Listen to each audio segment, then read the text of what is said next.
What is up, people? My name is Nathy Vader, and today we're going to be looking at building blocks. Not Lego, no.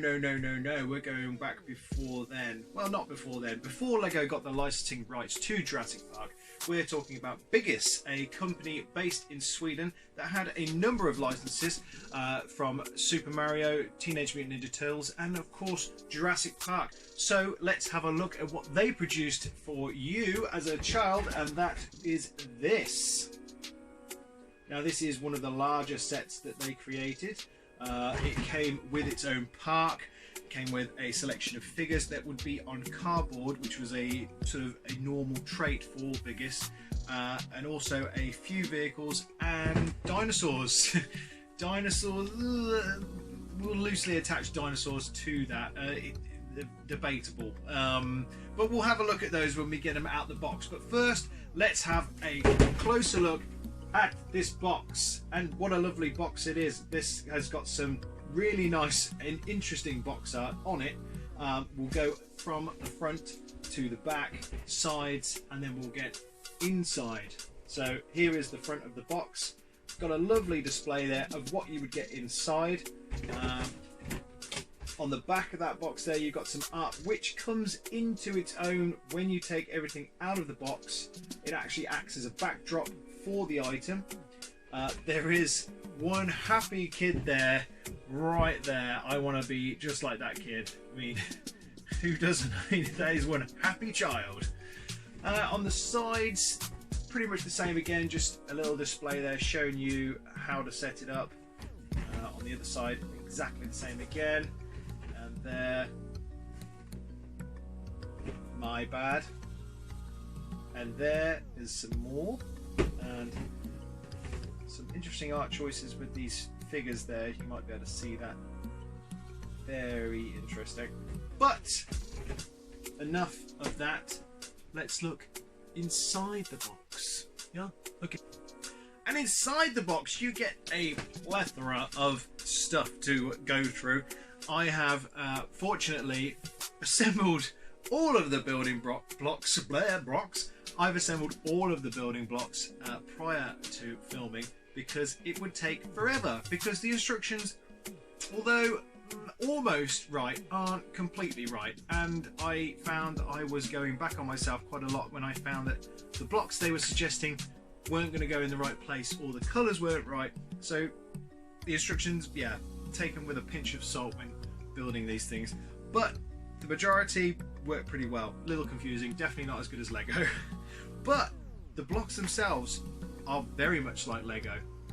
So what I'll do now is I will set up this display playset, and we'll get to see what it would actually look like if you successfully constructed it, which, fingers crossed, I think I have. And here it is. It's all set up. I've got all the dinosaurs inside the park and a few other things, so we'll run through what you actually get in this set. And we'll start with the park gates, because that thing seems to stand out the most to me. These do have moving gates, which is pretty cool. I will say that these building blocks, although look very strong, do seem to come apart quite easy, so I'm going to be quite gentle with this. You also get a cute little park vehicle there that's meant to emulate a explorer with the colours, which is kind of cool. And you can see there that Malcolm is actually in charge of driving that vehicle, which is kind of weird. You do also get a selection of cardboard cutout figures as well. So let's have a look at those. So there you can see you've got Alan with a running with a gun, if you can see that. That is very peculiar. You've got Ellie.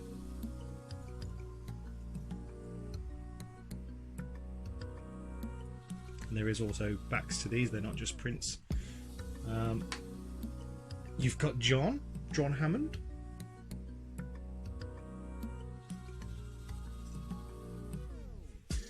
And you've got Lex and Tim.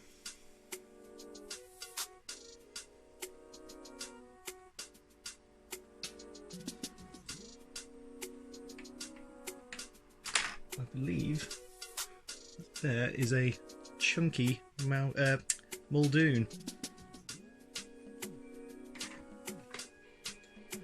And you've got a beige park ranger with the staff there for electrocuting the raptors.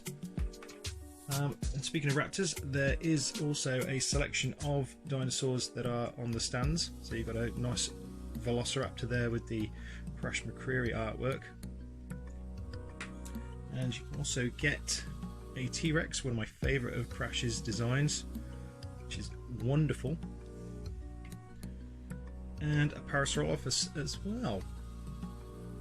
Now the vehicles also, they're not going to end with just the park vehicle.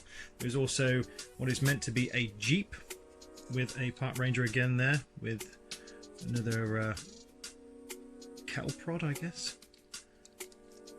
Very basic, not really replicating a Jeep very much apart from that front grille. And there was also an InGen helicopter, which is pretty smart. It doesn't have any rotating blades. It's all fixed in a static state. But I do like the InGen logos, it's pretty cute. I don't think you've actually got something like that from Lego, so it's nice that they've tried. And next, it's, I don't know, it's one of them dinosaurs, yeah? It doesn't actually say what dinosaur it is, it just tells you how to build this, and not very well. It does have articulation here at the neck, and that's your lot. So soak that up. If you can tell me what dinosaur that is, I would appreciate that. Next, you do have this dinosaur. I again have no idea what it's meant to be. It just has some movement here and movement here. That is amazing. And lastly, but certainly not least, is what I believe it has to be a Triceratops. I do like the way they've incorporated the cardboard into the building blocks and using these sort of cutouts here, purpose-made cutouts in these bricks to put the horns in. And not only that, this thing also comes with sounds. It's the only one out of this set that does come with sounds. You press this here and it makes dinosaur sounds.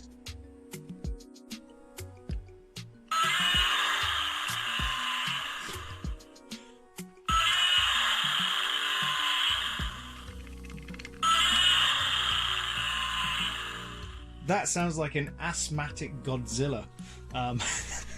Definitely not a Triceratops, but I like the thought. The thought is what counts. There was an attempt. And then looking inside the interior of the box that would be slipped inside the exterior box that we looked at earlier would be this, that would have all the ingredients inside to make your playset. And what a lovely floor setting you have as well. You have the Velociraptor paddock sign there. A couple of warning things are dotted about as well. So here you've got goggles required in this area sign, a caution, keep windows up sign. Then you've got the Brachiosaur paddock logo. Also dotted about, you've got these danger electrified fence symbols, which are fab. Then another one here, hearing protection required in this area. That's pretty cool. And then, yeah, again, just this background is just a consistent thing really, going all the way around. And I love the fencing, and then it tapers back into the park gates. Of course, to finish the whole thing off, you would then put the original exterior box at the back to give you that backdrop. And, you know, that looks pretty freaking cool, doesn't it? I mean, you know, for something like back in the 90s, you didn't really see much like this. I mean, Lego wasn't doing stuff like this. They just got you to use your imagination. But this would boost your imagination. This is amazing, you know. Very impressive. Very impressive. And normally I think these sort of boxes would just get tossed away. You wouldn't think the external box would become such an important part of the playset. But I think it's great. Not that though, that sucks. The playset hadn't been completely constructed, however. I did get the original cutouts still on their backing. There are 4 of these here that would go into one of each of the corners of this to look like reinforcements for the fencing, which I thought was pretty cool. and I still have a brachiosaur mounted on this cutout, which I thought was really nice. Double-sided, and it tells you also all the different names of all these here. Oh, and I've also learned what these ugly dinosaurs are. Apparently, you are an Allosaurus. Obviously, that's a Triceratops. And I'm trying to see it. That one there, apparently that grey thing is a Tyrannosaurus Rex. I don't think so, but hey ho. You also got a set of stickers which hadn't been used on this set, which is amazing. They're still in great condition. I did put them in this little bag here just to keep them safe, but you can just check out those images there. Again, the grey for the T-Rex, the brown for the Triceratops. That was about it. They didn't really have any for the Allosaurus. I guess they didn't care for him. Poor guy. And there are some there for the parked vehicle and some foliage as well, which you would put on the lower sections of some of these other sets here if you wanted to use the bricks. And speaking of which, I do have quite an abundance of the extra bricks, and I get to know where they go and what they are for. Also included in the set, you would get the instructions, which are terrible, but I'm not going to dwell on that here. I'm just going to give you a quick look at the instructions. They look simple, but don't be deceived by that. There's a nice one there of the park gates being assembled. Probably the easiest one out of the lot. Also in this, you did get advertisements, I believe, for smaller sets here. So there's a cute little visitor centre that you could buy.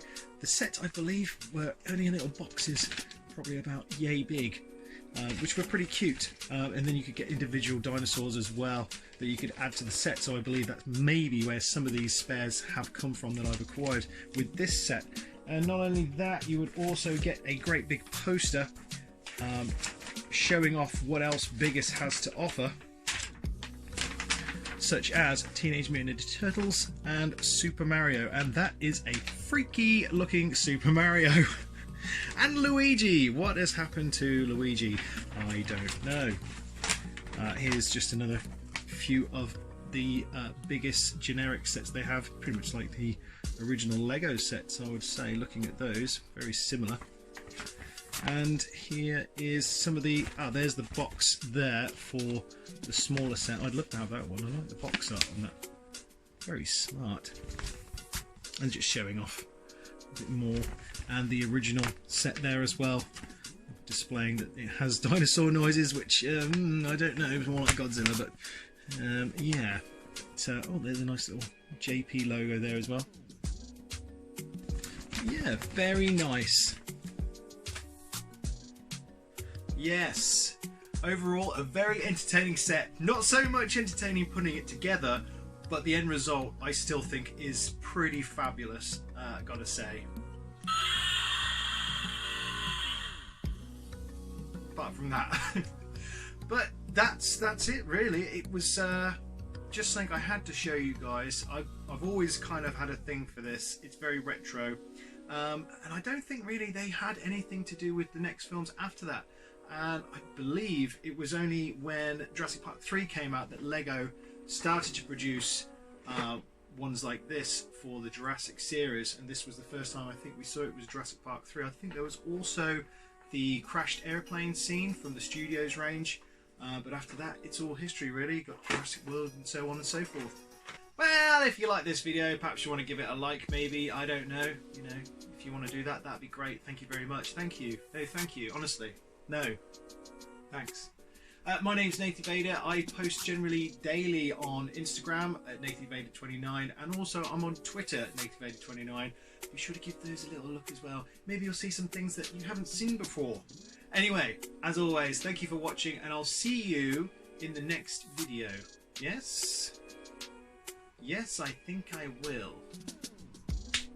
Good. Bye for now.